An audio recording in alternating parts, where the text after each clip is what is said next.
This is the final word story time. Story time number 264. That is correct. That's how many of them we have done. Geoff Lemon and Daniel Norcross joining me for another wander through the lanes and byways of cricket's history. 264 is the number that nobody could get for a very long time. It was one of the last bastions of unscored test scores until Tom Latham got it in 2018, not out against Sri Lanka in Wellington, and the Rick Finlays of this world could take a deep breath of relief and cross that one off their lists. Oh, so which is... I'm bound to ask this question. I'm sorry. I bet you don't have it in front of you. But what is now the lowest score? It was 229 for ages, wasn't it? And I don't think... Wait, has somebody knocked off 229 or is 229 still there?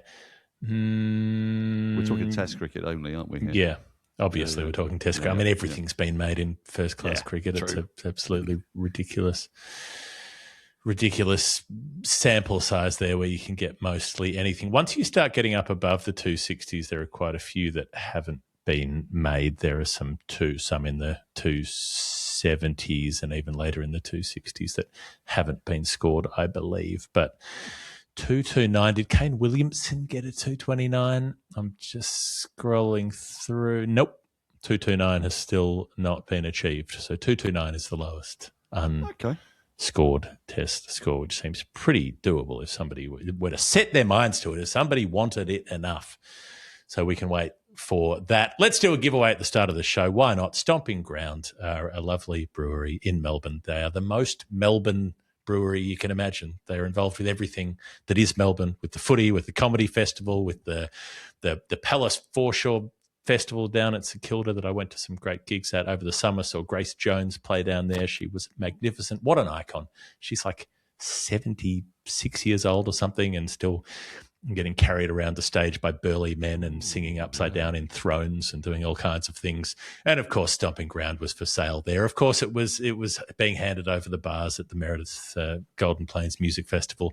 They're involved with everything. They've got their share offer. You can buy into the brewery at the moment if that's your sort of thing. All the info's in the show notes. The giveaway, 2 cases a week. Why not? I've pulled these out of the spreadsheet has spat them out in randomised order. Sam Ellis, you have won a case of Stomping Ground, and Bill Fuller, you have won a case of Stomping Ground. Sam just joined like a few weeks ago, joined Patreon. That's how you enter. Go to patreon.com/thefinalword and sign up. Or if you're already signed up, like Bill, who signed up a year and a half ago, you just raise your pledge by any amount and you are in the running. And they've both done that. So you can do that in either of those ways if you'd like to support the show and send us a nerd pledge, which normally happens on the Patreon website, right? Normally that's how it happens. Somebody sends in a number, an amount of currency. It relates to cricket. We have to figure out what it means, and then we try to tell the story. But I'm going to start, Daniel, with an unorthodox method of nerd pledging. This pledger did not do this. Are you going to pull up to my bumper? I might. She did do that one. And of course, it was outstanding. Now, Kamal Mann did not sign up to Patreon and did not send in a nerd pledge on the internet. Kamal Mann approached me in an evening venue in Melbourne, in the Brunswick Ballroom in December, waving a $50 note and said, I have a nerd pledge and I'm going to give you $50 in cash. Oh, right. Well, I mean, that's in some ways, that's the best of nerd pledges, isn't it, really? I mean, it does make accounting a little bit tricky, and Colo may not be 100% sure what's going on, but, you know, Colo doesn't need to know. If you he was there to any of us, anywhere, in any nightclub, and hand over $50 or £50, or even just convert $50 into roughly £25, then I'll nerd pledge for you. That's it. You get there are ways to get onto this show, but you know, we still waited the appropriate amount of time. It's about a 3-month lag usually, so we've done that. We haven't let anybody jump the list in any unfair or unreasonable way because there was cash changing hands, John Laws style, cash for comment, Valvoline. You know what I mean, but $50 in the Brunswick Ballroom does get you onto the list. And Kamal also didn't send a number. Kamal just said, I'll send you an email and tell you what I want you to talk about. So here we go. Okay. Kamal wants me to talk about I think it's fair to say, fairly obscure Western Australian cricketer from the early 1960s named Ian Galash. Now, Daniel, that's obscure to me. Yep, I don't know anything about him. He sounds Hungarian. Not goulash. Sorry. Galash. Maybe Scottish or something, that kind of name. And I don't know if this is the only reason, but Kamal works with the niece of Ian Galash, and I don't know if that's the only reason that we're talking about Ian Galash, but it may be one of the reasons. Here we are. 11 first-class games, exactly the sort of statistical archival presence that you would expect with 11 first-class games, Daniel, in that there is a Crick Info page, but it's completely bare bones, just the basic numbers. There is a Wikipedia page, but it literally says Ian Galash was a cricketer who played 11 games for Western Australia, and that's it. Oh. Okay, so that's actually quite a tricky task he set you there. Yes. And there's a little bit. $50, yeah. This may be a theme today of the difficulty in researching people about whom there's not much digitally available, and I'm going to have to get into some paper research, which is difficult to do from Portugal, but here we go. I find it interesting that if you have a life, sort of no matter what you've done and how broad and rich it's been and all the experiences you may have had, and you've watched ships on fire off the shoulder of Orion and sea beams glitter in the Tannhauser Gate. Now, you can do all of that, but the only thing that'll go on your Wikipedia page is if you played representative sport for some state or country. They'll say, you played this many games, and that's it. That's all that meets the line for notability. That's what makes the record. I did find a handful of photos of Ian Galash, who is, it's a pleasant-looking, well-assembled human being, tidily put together. It was a sort of slightly sharp face with comfortingly reasonably sized ears, not very tall. Fits my idea. If you said imagine a seam bowler who's decent but not blowing teams away, this is the kind of player I would visualise. So slightly wispy hair, perhaps. I say no, wispy, he's got more Brill Cream era, I think. More sort of dark hair, pulled back from the brow. Not chiseled. Doesn't look scary. No, but pointy, like granite head, pointy, angular nose, angular chin, sharp looking. Like you could cut through the air. Dye. Yeah, I know. I thought Colin Dredge. Yeah, right in the 70s. Yeah. Now, when you get confused with Australian seasons, given that they span years, and you say, this person debuted in 1962/63, this was literally the case for Ian Galash because he debuted in a match spanning New Year's Eve. So that wouldn't happen to a lot of players. I wouldn't imagine that their first match is literally in 2 different years and finished up on the 1st of January. And normally you get the day off, don't you? You would hope so. Either the day before or the day of it. You normally have the day off, but not in those days. Neither of them. No. New Year's Eve in the 1960s was an American confection, the ball in Times Square and all that. And in Australia, we didn't have fucking time for New Year's Eve. We had cricket to play. We had mines to dig. We had shit to do, right? There was none of this frippery. They used to play football on Christmas Day for years and years and years. Right. And the fixtures, it's normally hilarious because the players are so clearly hammered from the night before. But it's one of those great things. You go onto the internet and look for Christmas Day First Division results 1963, say, and it'll be West Ham United 7, Tottenham Hotspur 5. It's just a whole series of utterly fucked defenders. Just can't be bothered to track back. That's better, isn't it? Isn't that better? Oh, so much better, yeah. Why can't we have that now? To all football. Yeah, we should just handicap footballers, especially the defenders, Just make them very tired and lacking in motivation. They're just better now, and so it's not very interesting because nobody scores. So I just have a sort of, as they come down the tunnel onto the field, there's a compulsory shot. They've got to have a couple of shots before they head onto the field. And today's Barclays sponsored shot is the B-52. And you've got to have 3 of them before at the beginning of each half. Yeah.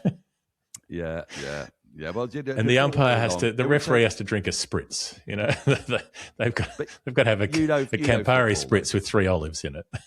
You know football and you know sport, and within no time at all, it would be young women of 22 dressed in short skirts with tequila shots in a belt, handing them out, and it would all become like, you know, boxing. And the beautiful idea that we had, which was really a butler with a silver tray and a B-52 or a, you know, what's that one where you have Red Bull and something else? What's it called? The one that Blowers had when he went out to a nightclub in 2016 with a couple of, might have been Michael Vaughan and somebody else. And yes, it's supposed to be, it's restorative. But, you know, he was getting on even then. And you know what, I can't remember what they're called now, but you sink this, it's like a vodka or something into like a depth charge situation. And then you whack it back. And before you know it, you're basically talking 10 to the dozen and you're awake till 5 in the morning. I've only ever heard of a vodka Red Bull being called a vodka Red Bull, which is not very inventive, but something with Red Bull in it is not a cocktail. It doesn't deserve a name. It does not deserve the dignity of a name. Nonetheless, drunk footballers aside, this is an era for Western Australia where there are some interesting names on these scorecards. Alan Jones, the British one, the Welsh one, is playing for WA, I believe, at that point. Barry Shepherd's knocking about. Terry Jenner's knocking about. Not much to write home about on debut for Ian Galash, wicketless during a big South Australian score, and then WA get bowled out twice following on. Les Favell makes a ton. Gary Sobers is there. Chappelli's at number 7. I love a scorecard of early Chappelli at number 7 when he was bowling leg spin and they hadn't really figured out if he could bat yet. Great stuff. Spinner who became a batter. Alan Jones, nobody by the way, does that. That's Schrodinger's test cricketer, isn't it? Alan Jones. Yes, the one who's both captain 696. Yeah, that's right. Yeah, even though that wasn't technically the case.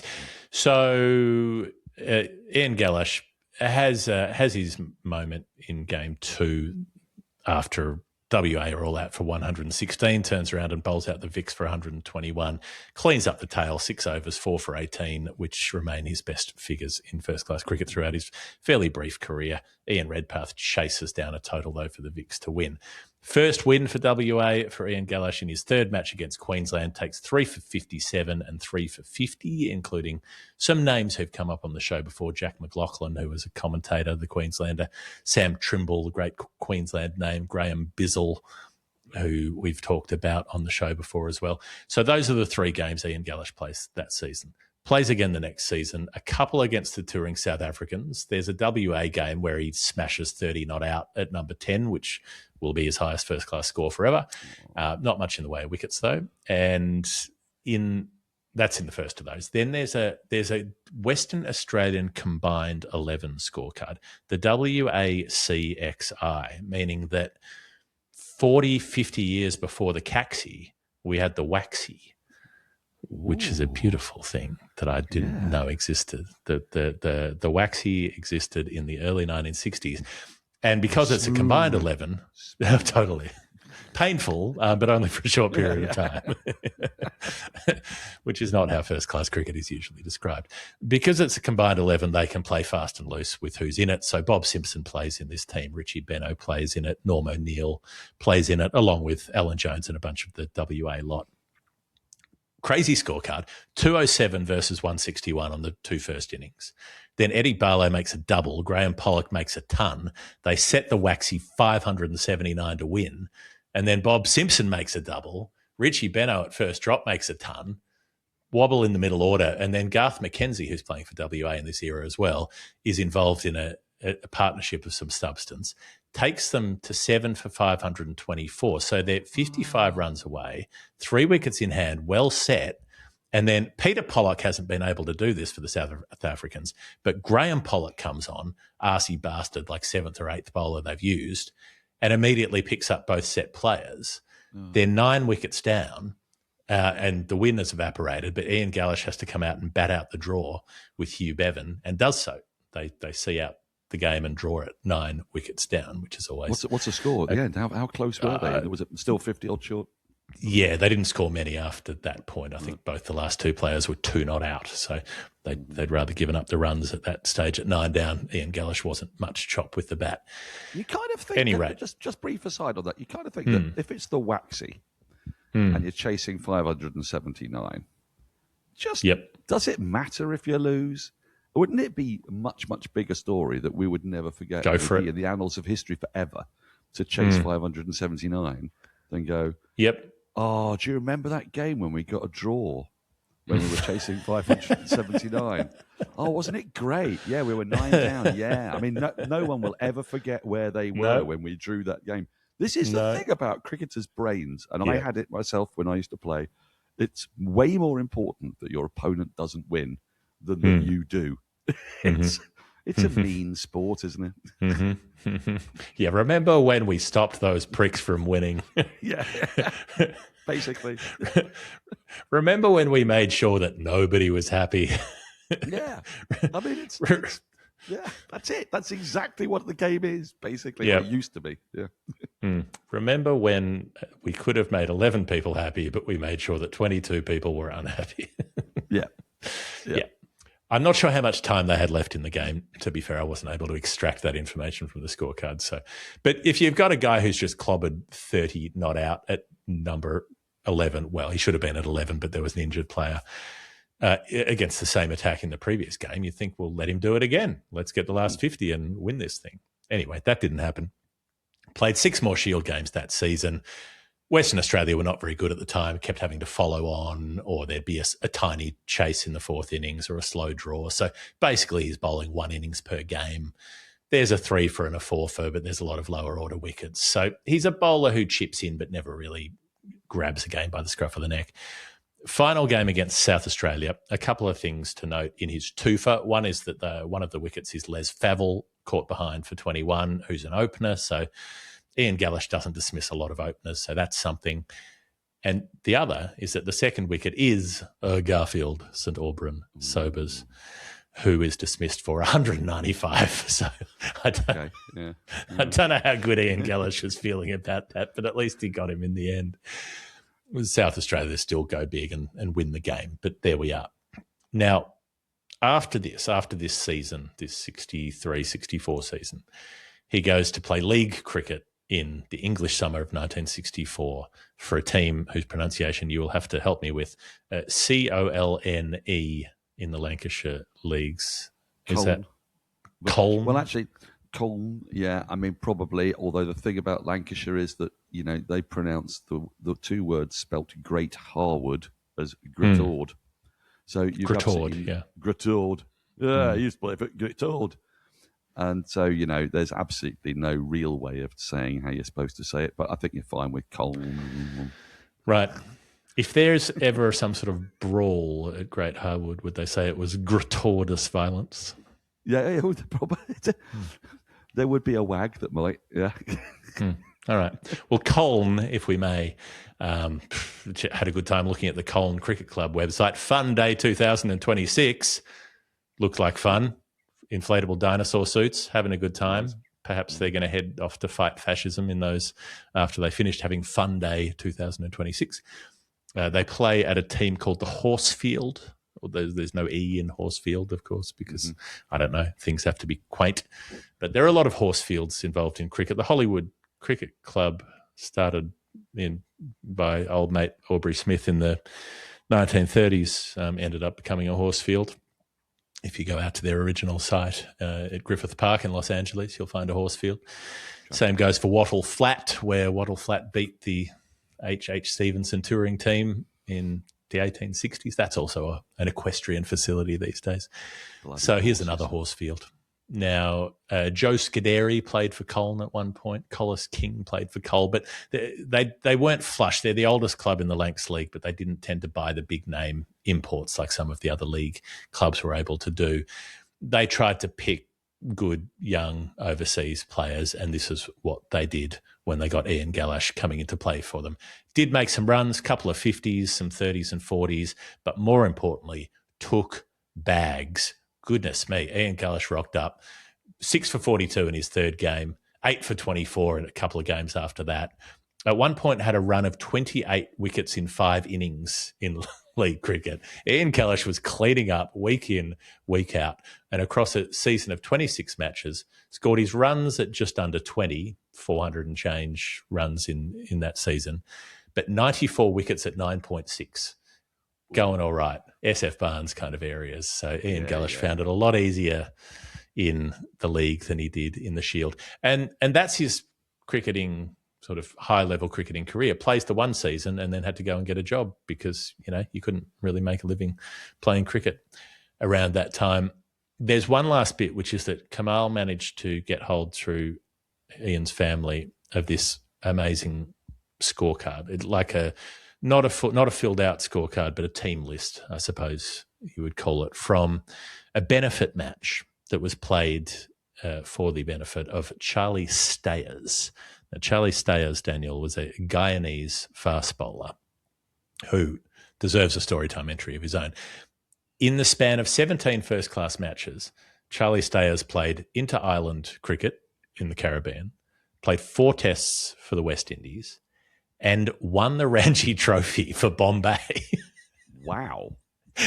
Went and played a season of Ranji, played in the final, and Bombay usually won it, but bloody hell, rocked up and bowled in a Ranji Trophy final. Then went to England in 63, played league cricket there, and by 64 was wanting to study to leave cricket. So Garfield Sobers stages a benefit match for him in 1964. Now, there's this beautiful old card in this lovely orange-red printed ink. It's played in the north of England. There are so many Caribbean players. Is there a West Indies tour to England in that summer of 60? Wasn't it 63, I think, because that was the Cowdrey game, wasn't it, with a broken arm at Lord's? Might have been. But I'm not sure if Ian Galash is there in 63 because his league season is 64. So he may have gone to England 2 years running, so this may have been the previous year perhaps. But there are so many great Caribbean names in both teams.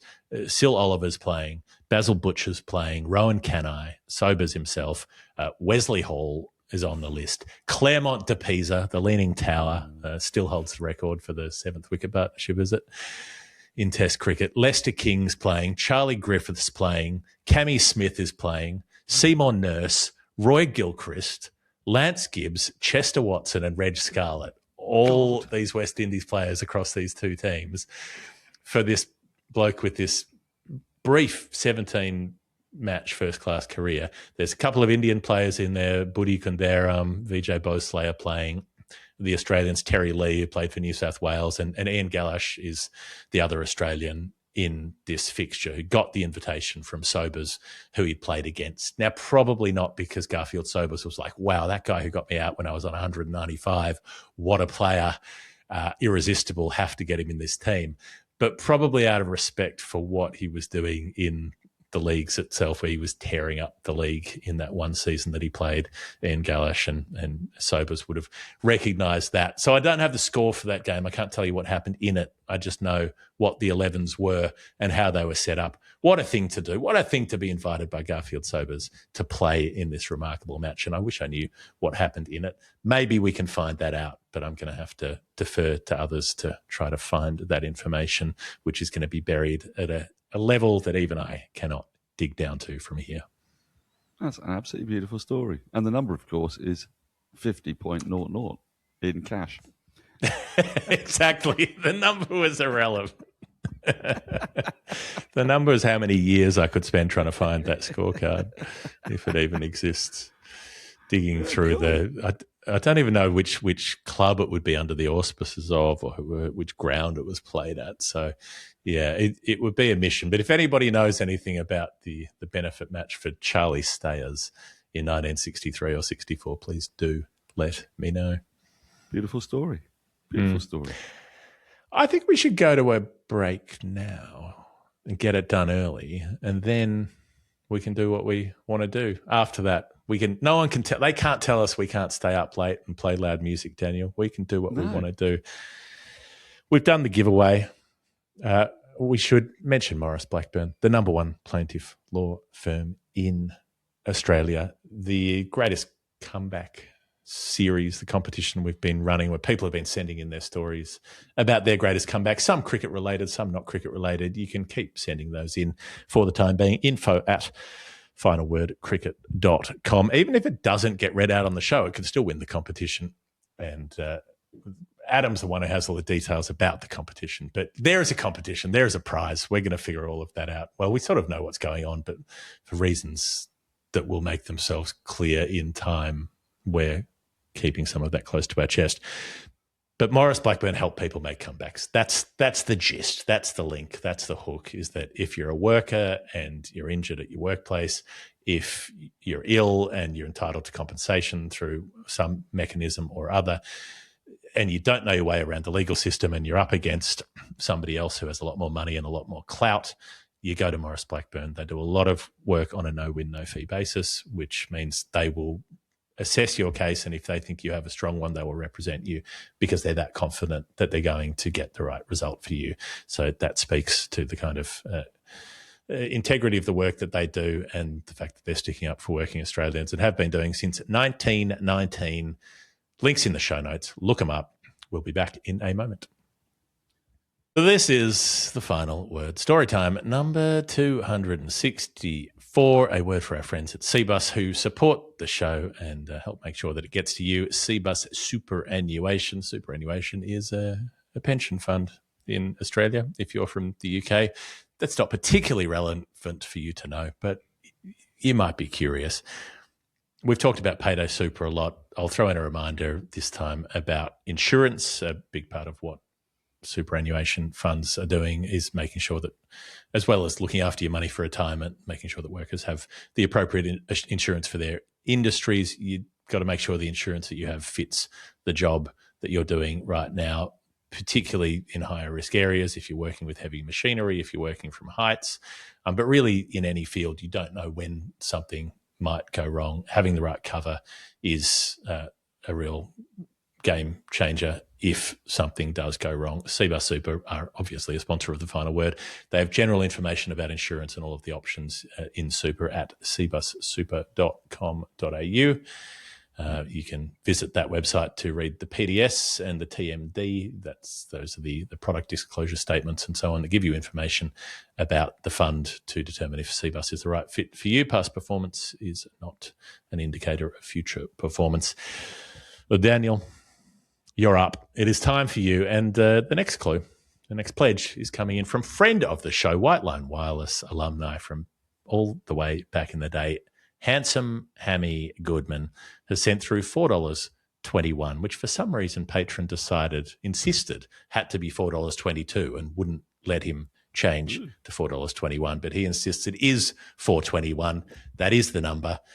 And, well, Hammy initially just said this. He said it was related to a drought breaker. And let's stick with that. That because the first part of the story is trying to decouple, consciously uncouple Decode. Myself from Hammy Goodman and try to make sense of the 421. Which he never can. He's got stickability, Hammy. Right, okay. So we'll pick up the story after the first part of the story, because part of the story on Storytime, and I'm sure many of you are aware of the story on Storytime, is us trying to work out what the goddamn hell you're talking about. And Big time. Hammy was cryptic, let's face it. It's a drought breaker. Okay. So we have got a fabulous group of nerd-ped sleuths. They're a little bit like the QI elves. They hustle and bustle and they rummage and they gaze and they wonder. Sometimes we don't need them. Like last week, we had a lovely, easy one about Somerset 1979. Sometimes we really do need them. And when they come to our aid, I cannot tell you how grateful we are, how much we love them. And I genuinely, sometimes look at my wife and think, I can't remember when you did something as beautiful for me as what the Nerd Pledge Sleuths have just done right now in making sense of this unbelievable clue. And, look, I love my wife. We've been together 30 years, and she's been really good to me. But, the sorts of things that the Nerd Pledge Sleuths do are sometimes above and beyond even auxiliary duties. On this occasion, they were, I wouldn't say flummoxed. They came up with some suggestions. none of which actually proved to be increasingly desperate suggestions is how I would describe it. Yeah, well, there's a lot of South Australian input within the Nerd Pledge sleuths. Before we get to that, there was, Cap 421 was Nathan Lyon. Was he a drought breaker? I mean, in a sense, he's an Australian off-spinner who's actually taken a lot of wickets as opposed to every other Australian off-spinner there's ever been. I mean, there have been some decent Australian off-spinners, but, there isn't a 200-wicketer. Yeah, very good players. 142, was it? Yeah. So something like that. You got your Tim Mays of this world. You got your Ashley Mallets. But, could Nathan no big Lyon, dogs. No, he could. In a way, if I felt like it and I came up with nothing else, he could have broken the drought as the first Australian offie to take 200 wickets because, let's face it, pretty much every other country's got an offie with 200 wickets. You've got West Indies with Lance Gibbs. You've got England with Graham Swan. Not sure about Underwood. South African. Well, he's left armour, yeah. And indeed, I'm not too sure about New Zealand, but, India, Harbhajan, they're all over the place. Offies have thrived all over the world, but not so much in Australia. So could that have been a drought? Yeah, it didn't feel quite right. We were looking at 4 for 21s. I had a fixation with Joel Garner. I couldn't make it fit. And then I thought, is it Mike Hendrick I'm thinking of? I couldn't make that fit. I couldn't make it work with droughts. Then the sleuths went down a fabulous South Australian rabbit hole, which was hang on. Yeah. Well, if you say drought breaking to me, I think Queensland winning the Shield, or I think South Australia winning the Shield within a couple of seasons of each other in the mid-90s. Those are the big Australian cricket droughts. Yeah, I mean, I think the one they became utterly fixated on was a very recent Sheffield Shield final. Would it have been even last year's? I think it might have been, yeah. Yes, last year, where South Australia sort of broke a drought. The numbers within the game made no sense, but then everybody became convinced that it could be the time at which they'd won. So, was it 421? Well, looked around and found that it was 450. But then, hang on a minute. What if our man didn't find out the result for a minute afterwards and was in Queensland in April? That would have been 421. That would have been 421. So I was being encouraged down a particularly unpleasant path at that stage. And I didn't feel comfortable putting my name to that solution. But I did end up watching the highlights of that just to be on the safe side in case I needed to talk about it. Well done, South Australia. It's lovely for you to have broken that drought. And then, wait a minute, I thought, I might have alighted upon it. Because there's nothing more that an Australian wants to hear about than the exploits of Joe Root. Because I know how incredibly fondly Australians have taken to Joe Root. I mean, the high regard in the high regard he is held. A very, very high regard for a man who until very recently hadn't got 100 in Australia. And you can tell, averaged about 30. Yeah. Something, about 35, I think. That's what's even more weird about it. And actually, something that's very weird about Root maths is something I'm going to tell you a little bit about Joe Root. Because if you take out all the hundreds, he's garbage. Well, yeah, that's right. If you take out the 4100s, he's completely useless. Well, he's got at least 4,000 fewer runs, I'll tell you what. Yeah, well, a bit more than that with the double hundreds as well. Yeah. So he did have a drought. He had quite a famous drought, actually, in 2020, when it's a very, very rare year for him when he didn't get a Test match 100. But what's particularly peculiar about it is that his drought between hundreds, he averaged, get this, Spookaloo, 42.1. Oh, that's good. It's a lot of half centuries, isn't it? To average 42.1 without a single 100. I mean, Zach Crawley, please take note. Many sins would be forgiven if you could get to that heady height. Yep. And wait for it, because it gets even spookier. And this is when I convinced myself that Hammy Goodman actually might have wanted this story to be told in full. When he broke his drought with a double 100 against Sri Lanka in 2021, he scored 226 out of a score of 421. Ooh. Yeah. Better than So 50% too.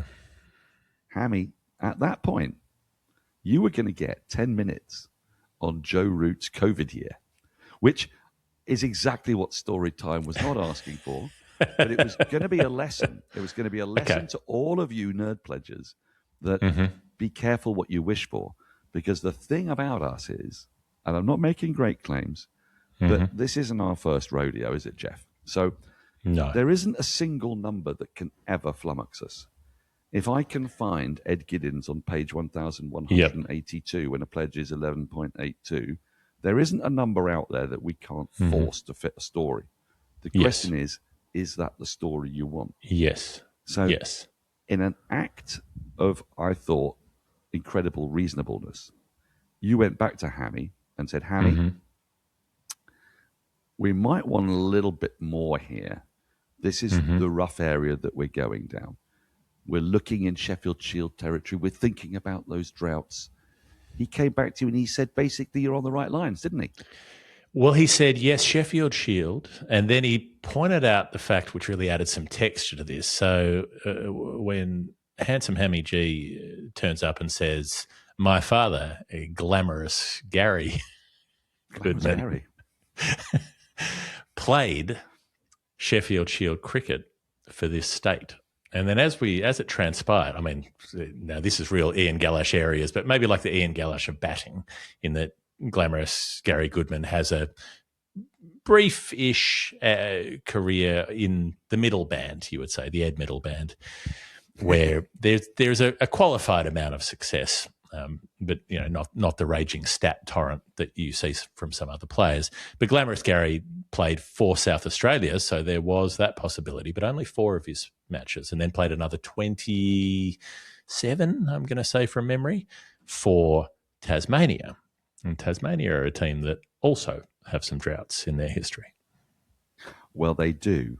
So that sent me into a very fruitful area, because the longest of droughts, you'd probably say, for Tasmania, because conceptually, I know it's not the longest of droughts from the moment they started playing, but certainly from the moment they were conceived and then not taken remotely seriously.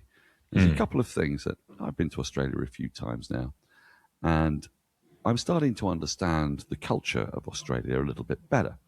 And for example, I fully understand that Western Australia is in some ways the Yorkshire of Australia, and in some crucial ways is not. It is in the sense that it believes everyone has a chip on their shoulder. Yeah, there's a deep exceptionalism. Not everyone.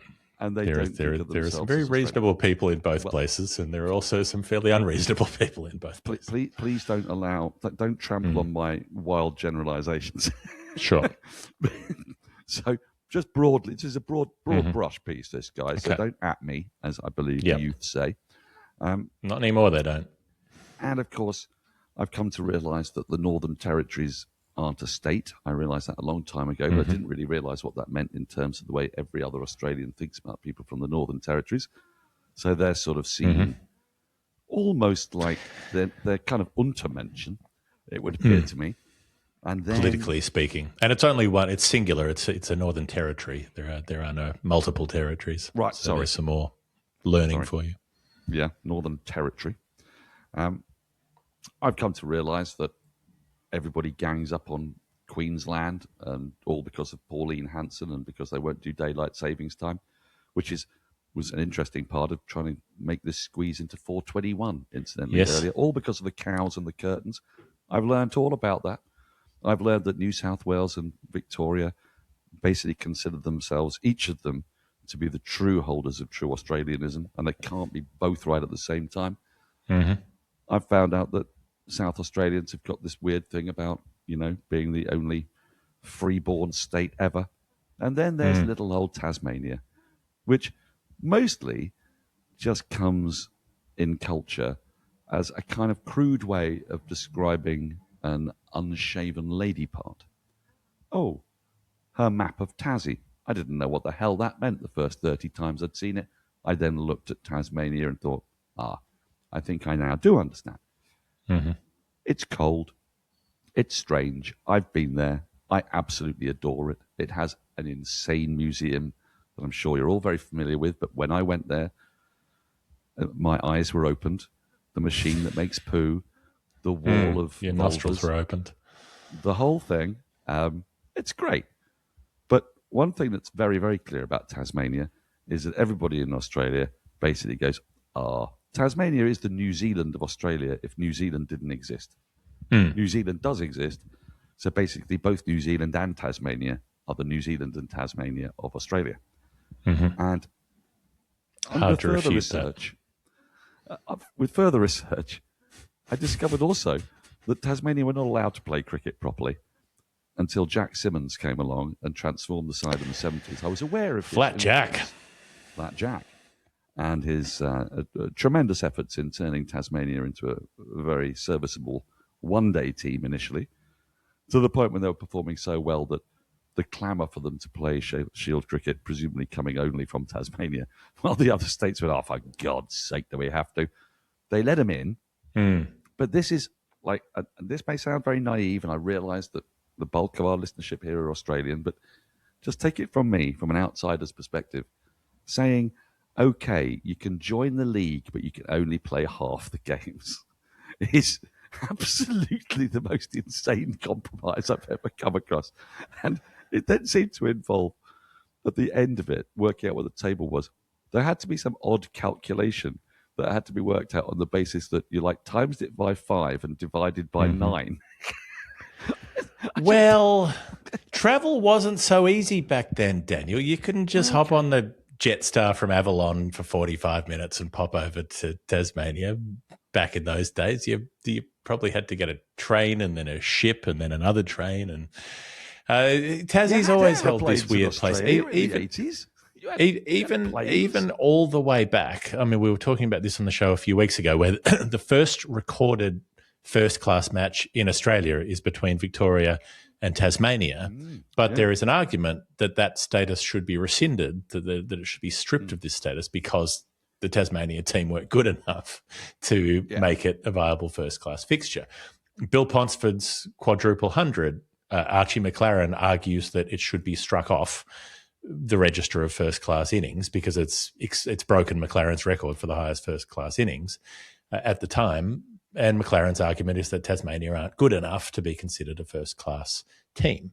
So we're going back to the 1850s in the first case, we're going back to the 1920s in the second case, where Tasmania is always on the periphery. It's held on the outer. Teams play Tasmania here and there, but those matches aren't part of the Shield. And then eventually they are part of the Shield, but as you say, they're played in an ad hoc partial basis with some mathematical fucking around to try to make it fit. It took a long, long time for Tasmania to be a genuine, regular, full, treated with the same regard as everybody else, member of the cricketing fraternity. And to this day, they would still argue that they're not given the respect that other state associations are.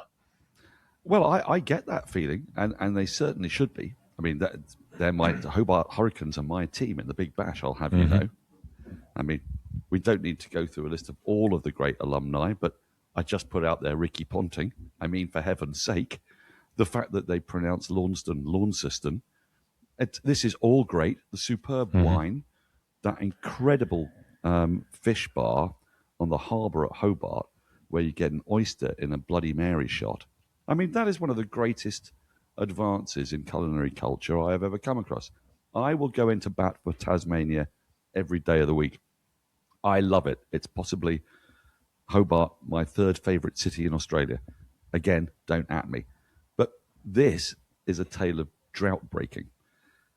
And ultimately, the drought, the crucial drought, the Sheffield Shield drought, which at the time was known as the Pura Cup. Is it still called that? Pura, yes. Pura. Is it just not the Sheffield Shield?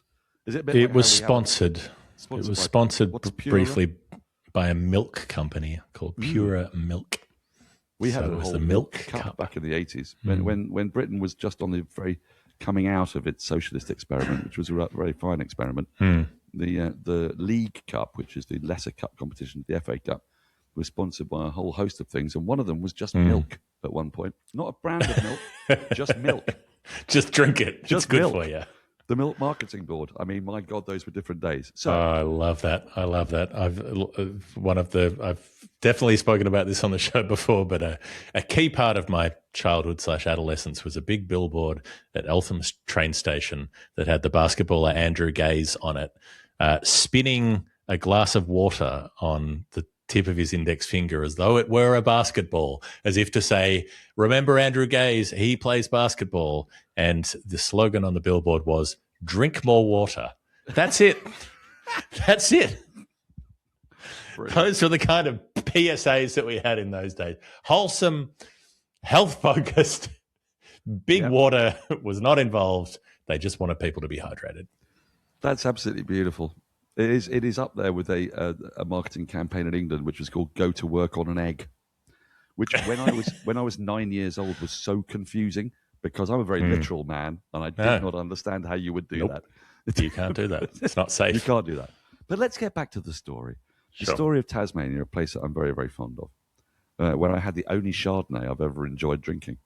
So it's the season 2006. Next time you go there, we're going to go to Sisu Winery, SISU. You should look them up. Friends of the show. They sent me a Chardonnay. Same as you. I don't know anything about wine, but I know I don't like drinking Chardonnay. And this one was, it was buttery. It was rich. It was mellow. It was superb. Anyway, it didn't make you gag after it. I know. No. Well, look, any island nation that can produce a Chardonnay that I can drink is frankly worthy of great note and accolade. But the accolade they hadn't got was to be champions of Australia in the true and purest form of the game. Yep.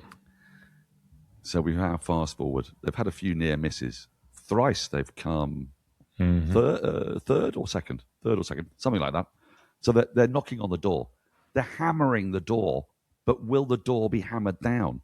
In 2006-07, they make it through to the final and they storm the Citadel. They played 10 games. They win 6 of them. They're clearly top of the table by a long, long way. There's a strange quotient thing on the table that I don't fully understand. It seems to be a 4 bonus against points margin. Right. It was like 1.017 to 1.01 or 1.08. It was kind of weird. Again, I did think it was an unnecessary complication in a league system. God knows.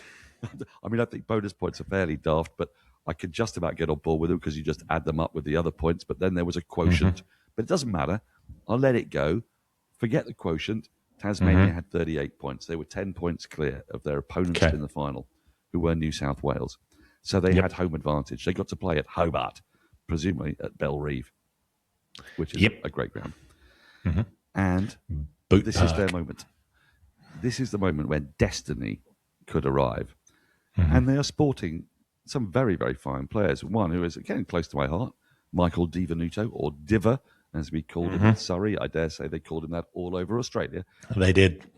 He was a coach at Surrey for a while and a fine man. I bumped into him during this year's Ashes and we discussed why Surrey didn't quite get over the line and agreed that it was, a near miss, but there's every chance that they'll do it this year. I digress. He opened the batting with, and this did surprise me, Tim Payne, who was not keeping wicket. He was playing as a specialist opener. Didn't go well for him. He was bowled by Doug the Rug Bollinger for a 3-ball duck. So it didn't start too well for them. But Diver with 24, a guy called Michael Dighton, who I don't remember. Travis Burt, I do. There once was a man called George Bailey. George Bailey? Yes.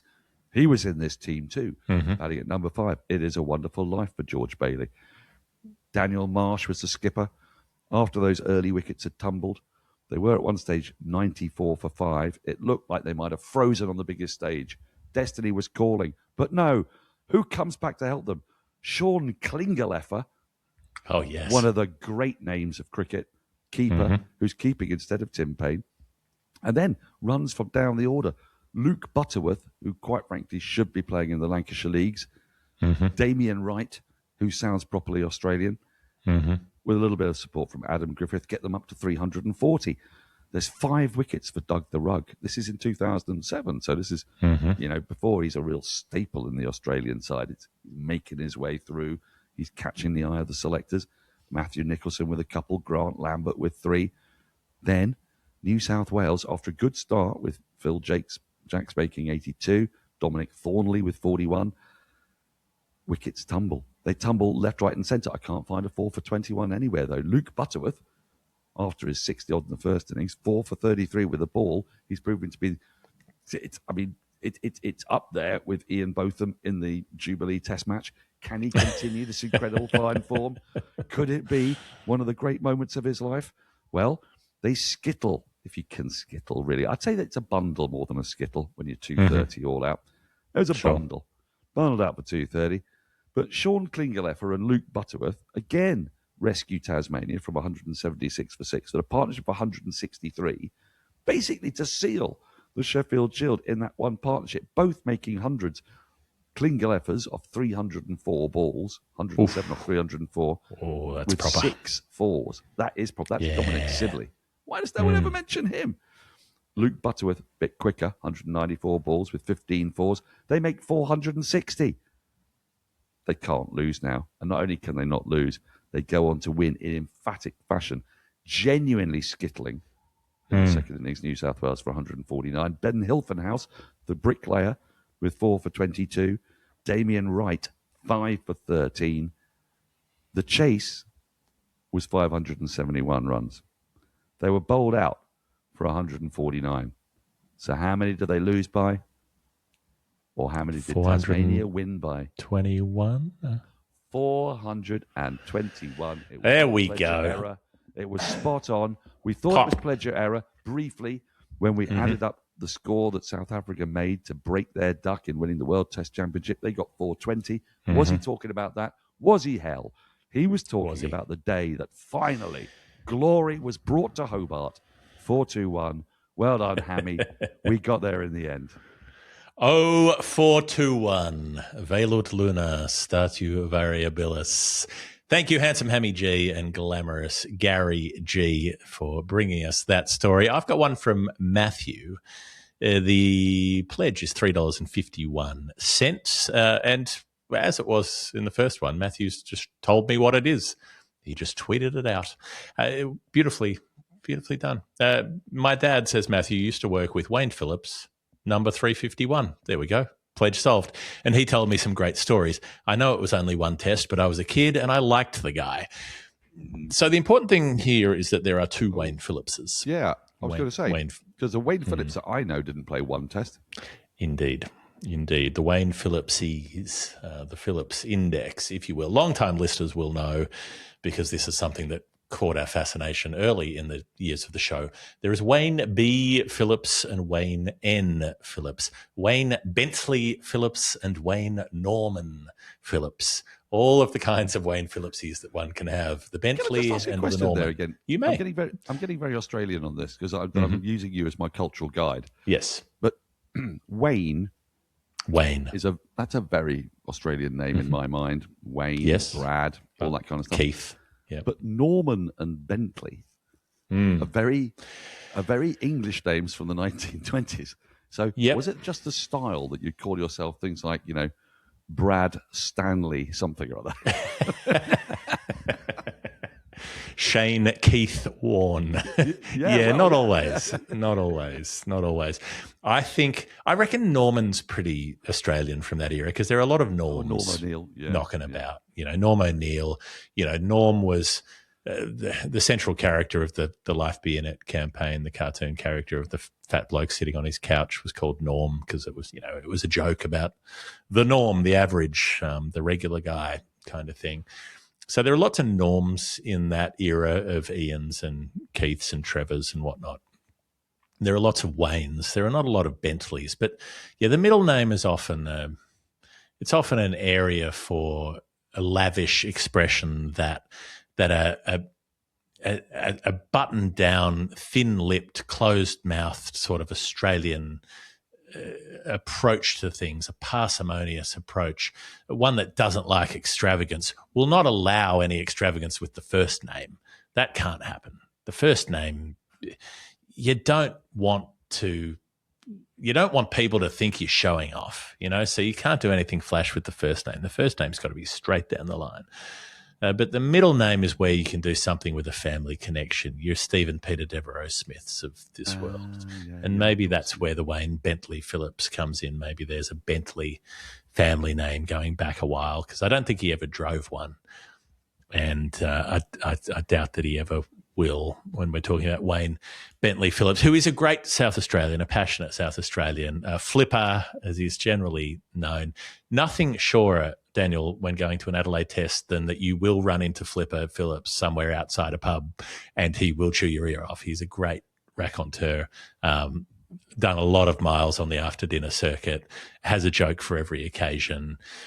Fascinating career, ton on debut, real Jamie Smith vibes in that he wasn't really a keeper for his state, wasn't even a keeper at club level when he was breaking through the ranks, kept wicket in his junior days, and then as he got higher up the list, they started trying to make him a keeper again and got squeezed into the job for part of his time at Australia, which probably didn't help him when, you know, very tall, he was tall. Too tall for a keeper. I mean, it was at a time when all keepers were tiny and compact, like your Knocks and your Marshes and your Murrays, you know, little gnomes. Little gnomes. Yeah, I mean, little gnomes. Yep. Little wizened, you know, literally stumpy, little like knotty, literally knotty, little kind of wooden creatures. Like basically they would come out of a round door in a hill, you know, and then they would dive down the leg side and take a catch and appeal, and then they would go back into the hole and have second breakfast. That's what wicket keepers, you know. This is why Gandalf rocked up to the Shire, because he was like, you've got a band of 11 or 12 blokes he's sending off on a trip. You need a wicket keeper. You know? You need someone to keep shit together. And in both occasions, both adventures from the different books, there was a group of around that size. It was definitely a squad. Lord of the Rings is probably a 13 or something. It's probably a touring squad, you know, an early touring squad. But they need a keeper, and maybe a backup keeper as well in the case of the second story. Nonetheless, this isn't about Wayne Bentley Phillips. This is not about Flipper, because, as you say, one test match. He didn't play one test. He played 27, I think. Norman Phillips, Wayne N, played the one test. He's the player that makes Alan Border crack the shits drastically, because Geoff Marsh is dropped for the Perth test and Wayne Norman Phillips is picked for Perth. This is the story at the end of the Adelaide test, I think it is, where they find out before the last day of play that Geoff Marsh will be dropped for the subsequent match. Alan Border cracks the shits, spends a chunk of the first session off the field. So Geoff Marsh is captaining on the field. Alan Border's off the field on the phone yelling at Laurie Saul, the chair of selectors, down the phone for a period of time that reporting varies on, somewhere between 20 and 45 minutes, that he's paint during stripping. The game? Yeah, during the match. So they were told just before play. Really? So yeah, the word comes through just before they're due to go onto the field, and Alan Border says, "Fuck this. Where's Laurie?" Get him on the phone and says, "You know, they're going to win. They're playing against India. It's a foregone conclusion anyway." He's like, "I'm staying in the dressing room yelling at the chairman of selectors down the phone," and then he's so incensed that he refuses to travel to Perth. The rest of the team goes to Perth for the next test, and Border stays in Adelaide for another couple of days, sulking. To cool off. and eventually travels over later. I love these. Like, as I've said before on the show, you put these stories next to the fact of having met Alan Border as a relatively elderly, very nice and gentle and quiet man. It's very hard to put these things together. I couldn't agree with you more. Yeah. So this is basically, this sucks for Wayne Norman Phillips, because he goes to Perth. Alan Border doesn't want him. The team doesn't want him. And Geoff Marsh is from Perth, so the crowd doesn't want him either. Oh, God. And he's got to go out there and open the batting while everybody in the state hates the fact that he's there opening the batting. Unsurprisingly, doesn't make many runs and never plays again. So he gets dicked, basically. Wayne N. Phillips got the rough end of the pineapple. That's also the test match where Sachin makes that 100 as a 19-year-old. So, you know, a good test match to be in, watching Tendulkar weave that magic off that cracking pitch and the way he's smacking the ball through the offside. It's also the move that gets Mark Taylor into vice captaincy for the first time, because Geoff Marsh is not there. He's the vice captain. So even though Taylor's very young in his career, they make him vice captain for that match, and that sets in train the fact that he'll be the leader of that team later on. Right, it's a turning point. So it's an important flex point for Wayne Norman Phillips to be there, but it doesn't do him any good in terms of having a career. In terms of his career, he's Victorian, he's short and punchy, he's good against the quick stuff, exactly 100 first-class dismissals as a batter, so it's very easy to work out his average. I always appreciate that when a player's been dismissed 100 times, so 38.59 is easy to work out. Played for South Melbourne, which was Laurie Nash's club, starts getting into the Victorian orbit in the 80s. Now, Wayne Bentley Phillips makes a ton on Test debut. Wayne Norman Phillips makes a ton on State debut for the Vics. This is an impressive one, though. West Indies are touring. 88, it must be. Patrick Patterson, Ian Bishop, Winston Benjamin. That's who you're going up against, batting at 4 on debut, as well as the spinners. I think Roger Harper's there, and fairly unpleasant trio of quicks to be going up against, and he makes 111 in his first hit for his state. Doesn't make another ton that season, does make a few 50s. Likes the touring teams. The Sri Lankans tour the next year, makes his second first-class 100 against them. First Shield ton against South Australia a little later in March 1991. Couple of weeks later, plays a final, his only Shield final against New South Wales. The Vics win it, and Wayne Norman Phillips makes 91 not out in the chase to win that game. Another big ton against South Australia at the end of that year, late 1991, and that's part of the run of form that gets him in for that Test match.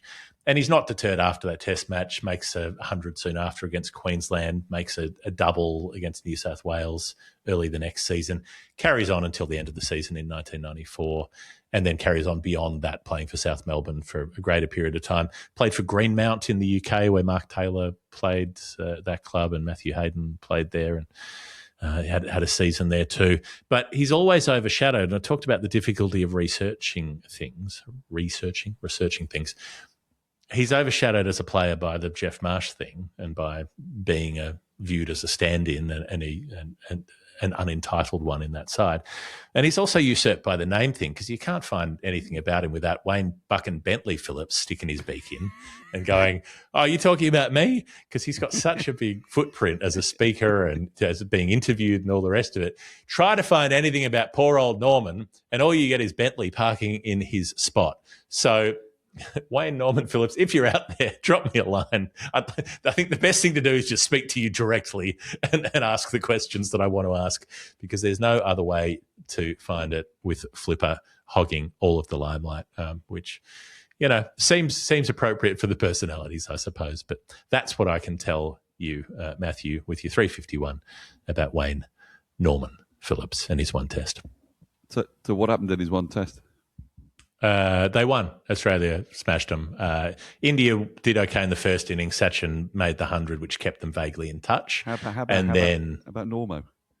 No, he didn't. He didn't make any. No, he was opening the batting and a couple of low scores. Didn't make a pair, but he made like a single figures and a 15 or something. I don't have it in front of me, but it wasn't enough. It sounds to me like the Alan Butcher of Australian cricket, who famously played one Test match in 1979. And he was unlucky enough to bat too long. He got 14 and 21 so slowly and so uncharacteristically that they never picked him again. Where had he got 0 and 1, like Hutton on his debut, he might have had another chance and smashed it. Yep. Anyway. Yep. Oh, Normo, I'm sorry about that. We're going to take one more break, Daniel, and then your last answer, and we're out of here. We'll be back. It's the final word. It's story time. One more number to come on the show, and our pledger is Steve Smith. Not that Steve Smith, not that Tim Minchin, the other Steve Smith, one of the many other Steve Smiths. They are manifold. 2 of them have played Test cricket for Australia, indeed, and this is not either of them.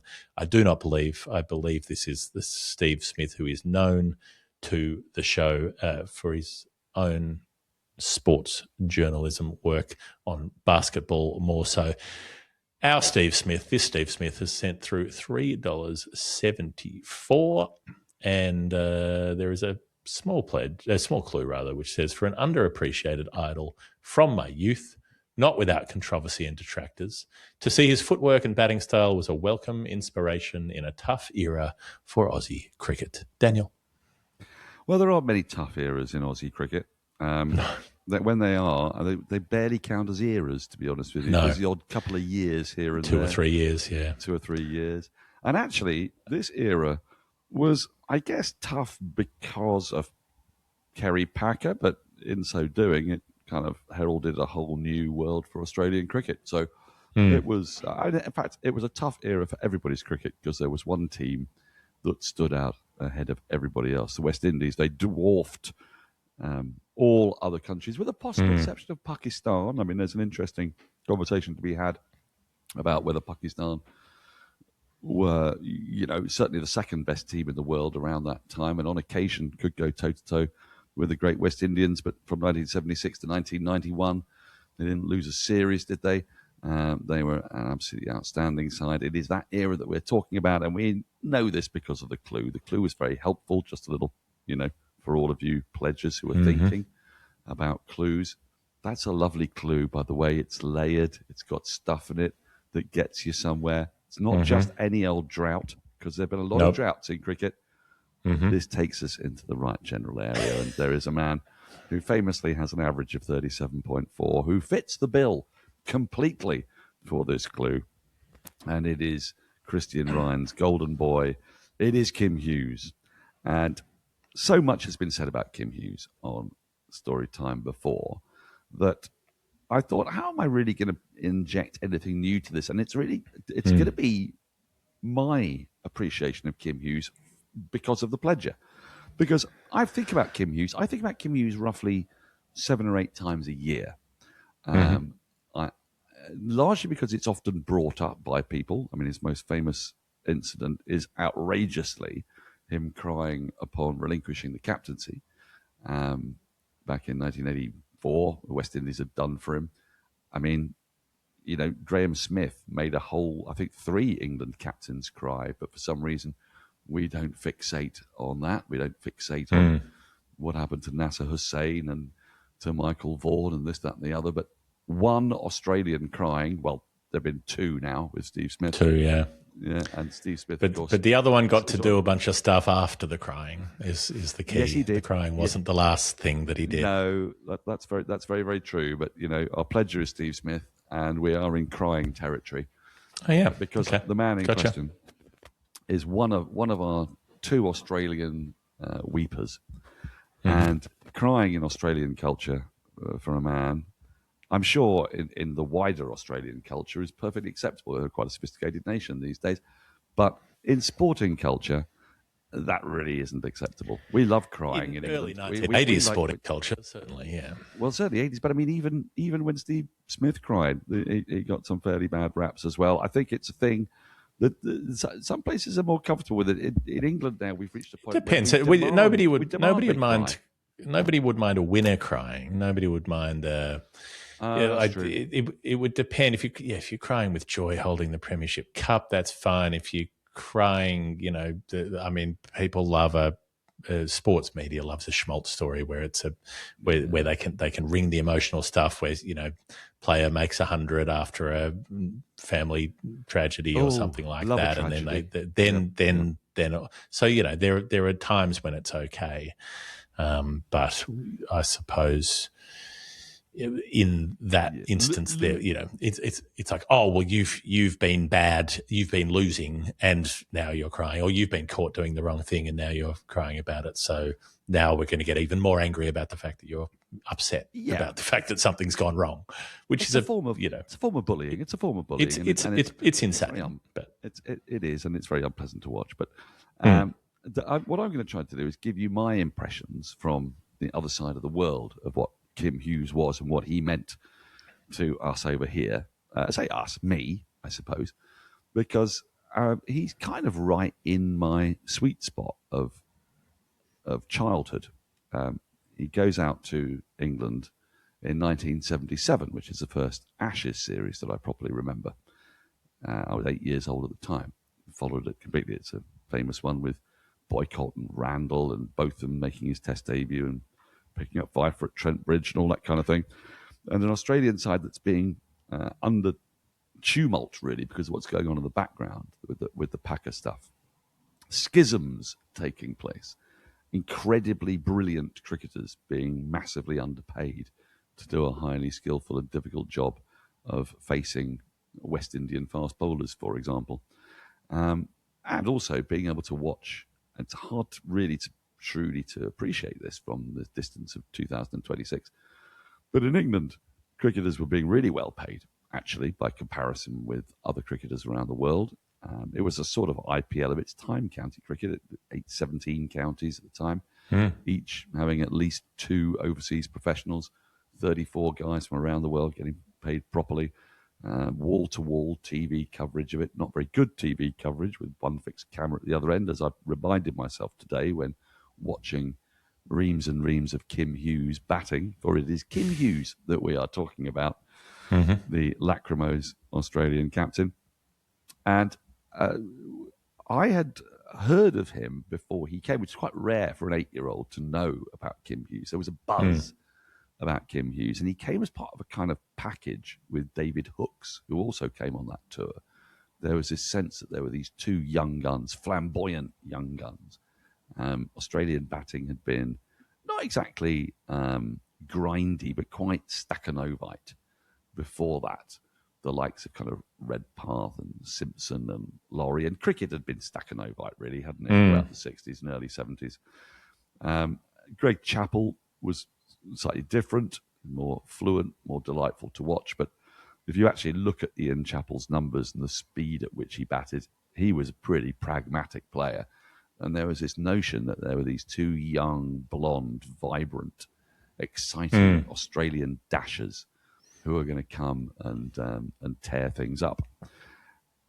And I suppose from an English perspective, the fact that it coincided with the kind of arrival of Botham cast this massive shadow over cricket at that point.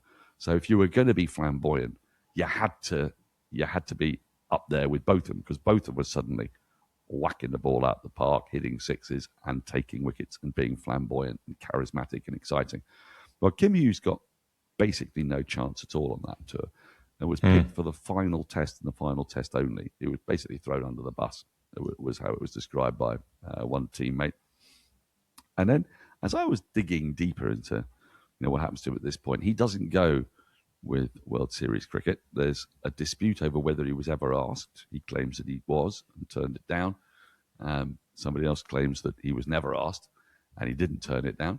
So he ends up in this depleted Australian side. And so I think that I feel a bit for Hughes here in that he began his career when people invest so much time in, the golden boy, as Christian Ryan calls him, that if you come into a side that's really struggling, because they were more than decimated, as we know. I mean, 13 players of the 17 that were on the 1977 tour were signed up by World Series cricket. So he's playing on a side with the likes of, not bad players, Peter Toohey, Graham Yallop, Bobby Simpson coming back, but way too old in his 40s. A young Rodney Hogg, a quick Alan Hurst. But, look, when an Australian team gets beaten 5-1 by England, there's a reason for that. And it's because it's basically their second stroke third 11. And Kim Hughes is playing in that environment with a very young Alan Border. There are some very fine cricketers in that team, and Geoff Dimmock and the like, but at that stage, they weren't a proper team. And so he never really got the chance to, like, say, Michael Clarke did, come in at number 6 and number 5 into a good side. And people go, oh, my God, he's good as well, isn't he? There was a lot required of him because he was probably the most talented batter in that side, notwithstanding that Alan Border was going to go on and have a great career, but just in terms of flamboyance and expectation and what it was going to be. And it felt like he didn't fulfill it. And yet, what he does do is have these incredible moments. And I spent a very glorious hour and a half this afternoon, because YouTube is good at this, isn't it? At finding some of his wonderful moments. And I wasn't in Australia when he got his Boxing Day 100 against the West Indies, a West Indies side that had, you might argue, the most terrifying 4 that they could put out at any one moment. Yep. I mean, you would argue that Malcolm Marshall would have to comprise the best 4, but if you actually look at the 4 fast bowlers the West Indies got out because of injury and this, that, and the other, Garner, Croft, Holding, and Roberts in 1981-82 sort of time is about as petrifying as you're going to get. Yeah. And actually rewatching it on YouTube and seeing the horrible leap of Croft as he goes wide of the crease and seeing the enormity of Garner and the lithe, lissome grace of Holding. And as I saw someone describe Andy Roberts, the nearest thing that the West Indian bowler got to Dennis Lilly, and seeing that 100, watching it on that Boxing Day 100, it's a great innings. But a couple of things that I hadn't thought of when I thought about Kim Hughes in my mind. He's got a very strong bottom-handed grip. And I'd always in my mind seen him as a free-flowing, kind of like elegant a right-handed David Gower. Right? It's just because of the hair, isn't it? You're just thinking of the hair and you think it's Gower. Partly that, but partly, I sort of in my mind's eye, the quintessential Kim Hughes shot was a sort of almost inside-out cover drive through extra cover. And then when you look at his grip, he has this very ever so slightly tiny little tick as he's putting his bat down. You know how Jamie Smith does? Jamie Smith has this weird thing when he goes down, down, down, and then pushes the bat sort of towards the ground and then at a slightly weird angle. I've now watched so many balls at Kim Hughes' face that I can confidently say that he's got a similar kind of weird tick. That his bottom hand, though, which is so predominantly looks to move the ball into the onside, is perfectly capable of switching itself, almost like he changes grip as he chooses to play a different shot to go through the offside. The power of some of his shots on the outfields that you're looking at in Australia in like the late 70s, early 80s, they are enormous. They're big enough now. In those days, it took a week to get the ball back from the boundary. Unbelievable. I mean, you run 7. The rasping square cut, the kind of confidence with which he marches out to bat against the West Indies with the collar turned up, it's kind of. I see now that in England we did not see the best of Kim Hughes because what really, from an English perspective, you get from Kim Hughes is he didn't make it in '77 because he played just the one Test match. He was then captain in '81, where look, he has some decent performances with the bat, but he'll only really be remembered from an English perspective in that series as the captain of the side that got Bothamed and threw away winning positions. And so there was a sense that he was perhaps kind of like not tough enough. Then you've got this kind of... There's the centenary test bit of 1980 as well, where he's batting at Lords across the test. Well, I watched that back, and 2-5 knocks 100 in the first innings, a quick-fire 85 in the second, to set up a very late declaration on the last day in a game that's ruined by rain, played in the wrong location, incidentally. It should have been at the Oval if you're going to celebrate the start of Test cricket in England. In a game that was so incredibly disappointing because so much time was lost to rain that it almost gets kind of lost as a match in English consciousness. So in a way, you kind of, if you're English, you kind of don't really have a memory of Hughes that's particularly positive because then he doesn't even get selected for 85. So he's only got the one full Ashes tour. And that was one that was kind of calamitous.